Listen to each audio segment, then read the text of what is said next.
Vamos al último tema, hermanos, que es enfermedad, pérdida o congoja. Eh, en aconsejamiento de enfermos, decimos aquí, ¿está alguno entre vosotros afligido? Haga oración. ¿Está alguno alegre? Cante alabanzas. ¿Está alguno enfermo entre vosotros? Llame a los ancianos de la iglesia y oren por él, ungiéndole con aceite en el nombre del Señor. Y la oración de fe salvará al enfermo, y el Señor lo levantará. Y si hubiere cometido pecados, le serán perdonados. Entonces, Santiago da como una serie de consejos sobre la aflicción que podemos tener por diversas causas, ¿no? ¿Qué tal la enfermedad? Cuando nos enfermamos, pues hay muchas pérdidas, ¿no? Los síntomas y bueno, la medicación, las cuestiones que se pueden dar.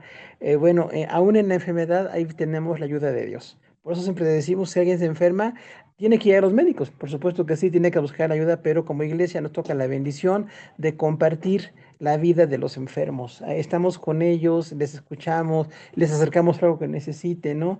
O la persona, bueno, pues como decíamos aquí, cante alabanzas, ¿no? Si te va ahorita la hermana Elvira, bueno, las alabanzas, el canto es una grande bendición porque nos da como una expresión hacia las cosas de Dios. Es muy importante esto, ¿no? Y dice que los ancianos, o sea, los pastores de la iglesia, oren por los enfermos. Por supuesto, es parte muy importante de la vida de la iglesia, orar por los enfermos. Cuando alguien está enfermo, oramos por él y es parte muy, muy linda, ¿no? Quizás incluso en las iglesias tenemos ministerios de oración, gente que se dedica a tomar nota de las peticiones y las presenta delante de Dios, y es muy importante, ¿no? Dice, la oración de fe levantará al enfermo, o sea, nosotros que creemos que le puede levantar. Ahora, si la persona enferma continúa enferma, Dios tiene otro plan. Indudablemente, ¿no? Pero siempre, aun cuando la enfermedad se complica o cuando no todos andan en automático, de todos modos podemos tener la bendición de estar con Dios. Y luego dice al final, si hay algún pecado en la gente, Dios le puede perdonar.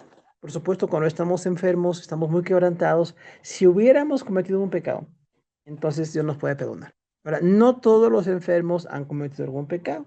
Definitivamente hay enfermos por otras causas, ¿no? Que no tienen nada que ver con el pecado. Pero cuando hubo alguien que sí cometió algún pecado, se puede arrepentir, es una bendición. Pero nosotros decimos, bueno, si no hay nada que decirle al Señor, no hay nada que confesar, pues no hay por qué orar por eso. Pero sí tenemos la bendición de estar con los enfermos, ¿no? ¿Y qué tal los desahuciados, hermanos? Muerte inminente, concepto bíblico, esperanza. Dice ahí Juan 11:25, mm, y Jesús le dijo, yo soy la resurrección y la vida, el que cree en mí, aunque esté muerto, vivirá. Entonces es muy difícil cuando a alguien ya le dan un diagnóstico de muerte, ¿no? Que recordemos, Dios puede sanar al más desahuciado, ¿no? A que tenga cualquier diagnóstico, Dios ha levantado y si quiere y puede, es su voluntad, ¿no? Pero si no le levanta, de cualquier manera, en ese tiempo tan difícil de dolor, de aflicción, de debilidad, de irse, pues, disminuyendo todas las capacidades, tenemos la oportunidad de darle a la persona una orientación. Puede ser un consejo personal respecto a cómo estar en las cosas de Dios, aconsejarles, ¿no? Acompañarles nada más y también recordarles que la muerte es mm, una cuestión de transición. Si estamos en el Señor, entonces si hay una cercanía con la muerte, hablarlo abiertamente con ellos y decirle, bueno, si los médicos piensan que usted va a morir muy pronto, quizás sea así y es la mejor oportunidad para arrepentirse.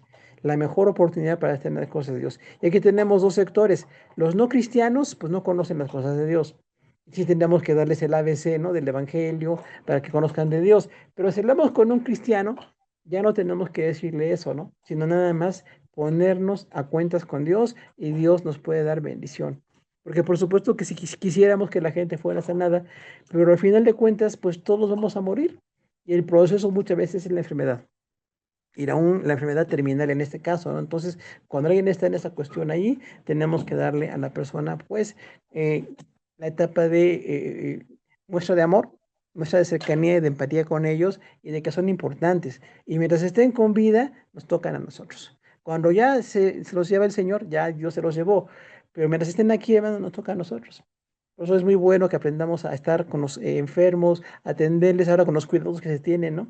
Pero tenemos que aprender cómo estar con los enfermos y decirle, bueno, esta enfermedad es una oportunidad. La parte difícil de la enfermedad larga es el dolor, pero la parte de bendición es que la persona se puede poner a cuentas con Dios, ¿no? Contrario a cuando la muerte es muy súbita o muy breve, ¿no? Que la gente se enferma y muy pronto se muere, no hay mucho tiempo de hacer nada. Pero cuando la persona es desahuciada y hay estos diagnósticos tan difíciles, de todos modos, con la ayuda de Dios, puede verse la bendición. Diríamos ahí que Dios nos da bendición en cualquier circunstancia en la que nos encontremos. Ahora tenemos las etapas de duelo. Tenemos allí negación, ira o enojo, negociación, depresión y aceptación. Estas etapas de duelo, hay diferentes autores que lo manejan de otras maneras, pero bueno, la negación es no aceptar lo que está pasando. Porque cuando muere un ser querido, la gente dice, no, no se murió, a lo mejor va a levantarse, ¿no? De la muerte, o se equivocaron los médicos. Uno tiene muchas ideas muy raras, ¿no? Muy extrañas a la realidad.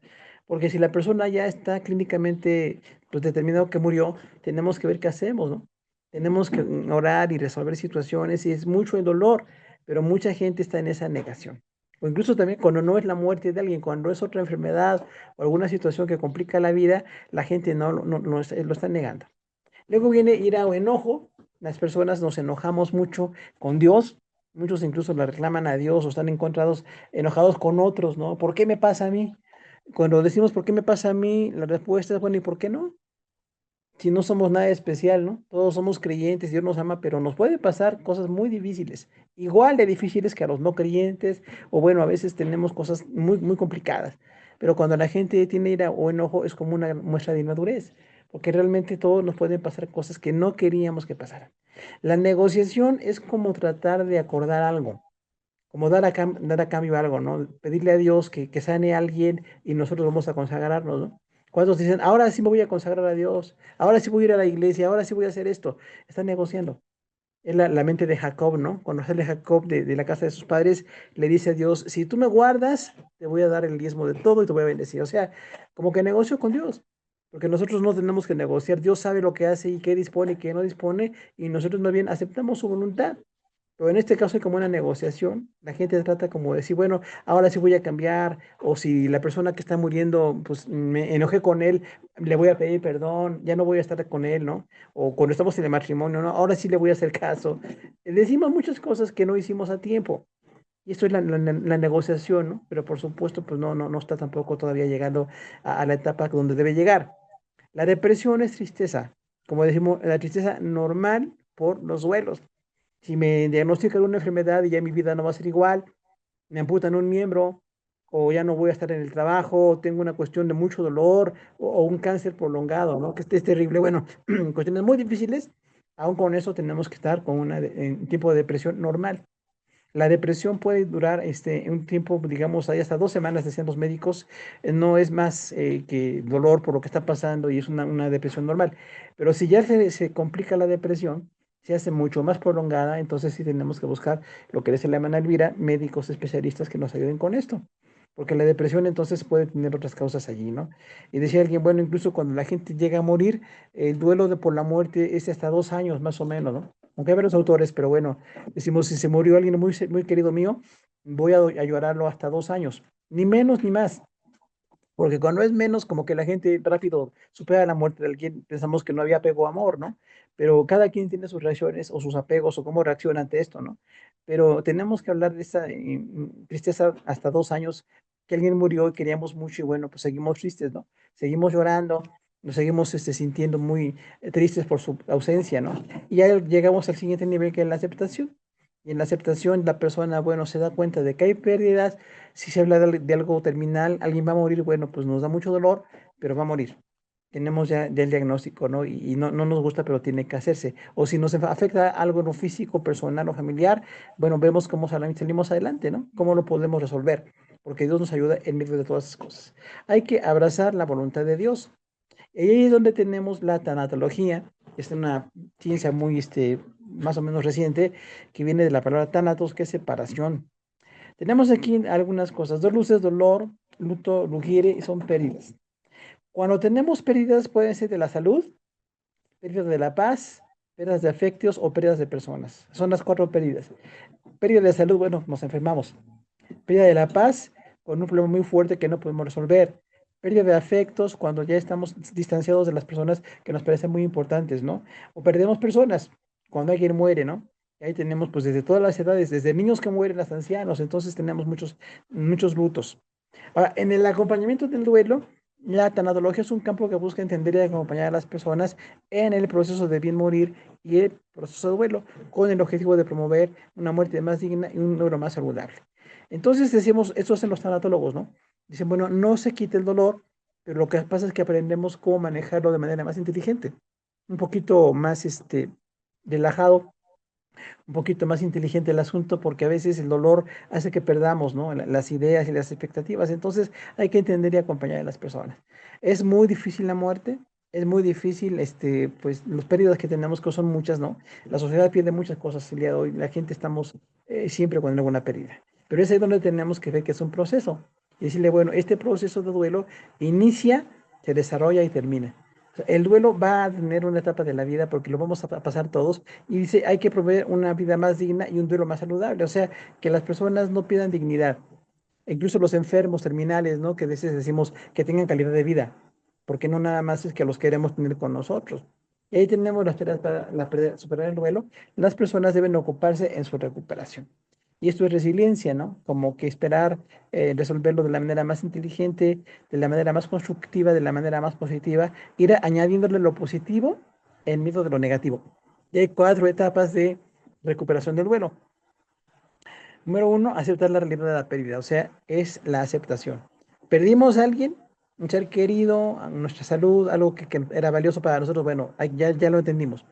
Número 2, experimentar las emociones vinculadas con la pérdida, o sea, sí me puedo sentir triste, sí me puedo sentir muy, muy, muy mal, me puedo estar en pérdidas muy fuertes, ¿no? Porque igual que la gente sin Cristo, nos pasa lo mismo. Tenemos pérdidas y dolores, ¿no? Y tenemos cosas muy, muy difíciles. Luego viene la etapa 3, la adaptación, adaptarse para desenvolverse en el mundo tras la pérdida. O sea, a pesar de que perdí a alguien muy querido, o una situación económica, trabajo, realización, cualquier cosa que me parece muy valiosa, aunque la perdí, de cualquier manera puedo seguir viviendo. Mientras Dios me dé la vida, voy a adaptarme con esto. No siempre puedo tener todo lo que quiero, pero sí siempre puedo darle gracias a Dios por lo que me está dando, ¿no? Y luego, la cuarta etapa es recolocar emocionalmente a la persona perdida y continuar viviendo. Como decíamos, entonces, recolocar emocionalmente es como aceptar en el máximo nivel. Ya sé exactamente qué pasó, puedo entender cómo voy a vivir ahora sin esta persona que tanto quería, o el trabajo, o la economía, o lo que sea valioso para cada quien, ¿no? Pero hay muchas pérdidas hoy día también.